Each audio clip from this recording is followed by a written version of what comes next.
विदर्भातला शेतकरी भाजपनं तसा प्रस्ताव दिलाय असं कळतंय. तशी काही प्रस्ताव नाही.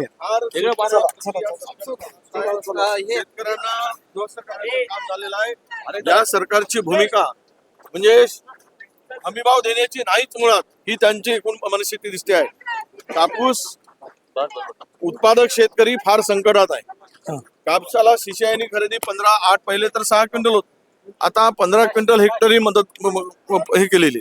आणि या स्थितीमध्ये शेतकऱ्याला 10-15 क्विंटल जर कापूस येत असेल तर तो विकणार कुठे?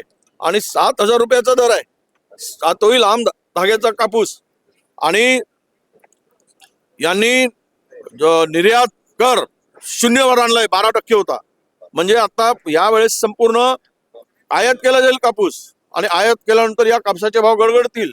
व्यापाऱ्यांच्या घशात कवडीमोल दराने कापूस टाकावा लागेल. शेतकरी यातून उद्ध्वस्त होईल. धानाला भाव नाही, सोयाबीनला भाव नाही, 4,000 रुपये सोयाबीनला भाव. लाज वाटत नाही राज्यकर्त्यांना? कुठला हमी भाव आहे, कुठला कापसाला दर आहे? म्हणून या ठिकाणी शेतकरी उद्ध्वस्त होताना दिसतोय. शेतकऱ्यांना न्याय मिळालाच पाहिजे, शेतकऱ्याला न्याय मिळालाच पाहिजे, शेतकऱ्याला न्याय मिळालाच पाहिजे, शेतकऱ्याला न्याय मिळालाच पाहिजे, शेतकऱ्याला न्याय मिळालाच पाहिजे. कापसाला हमी भाव मिळालाच पाहिजे, कापसाला हमी भाव, शेतकऱ्याला भाव, धान उत्पादक शेतकऱ्यांना भाव, धान उत्पादकांना भाव, सोयाबीनला भाव, शासनाला किमान जाणीव व्हावं.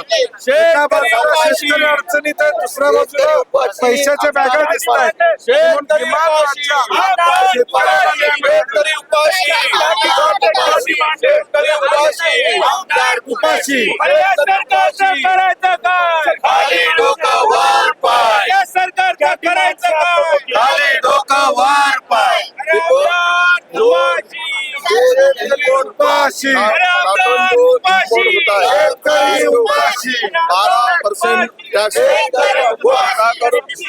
गवर्नमेंट ने 0 कर दिया. इसका मतलब यही होगा कि बहुत सारा कापूस यहाँ पे चला पलीकडे चला.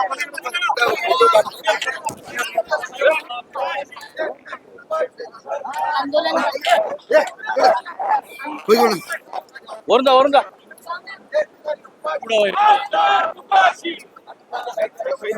सोड चल.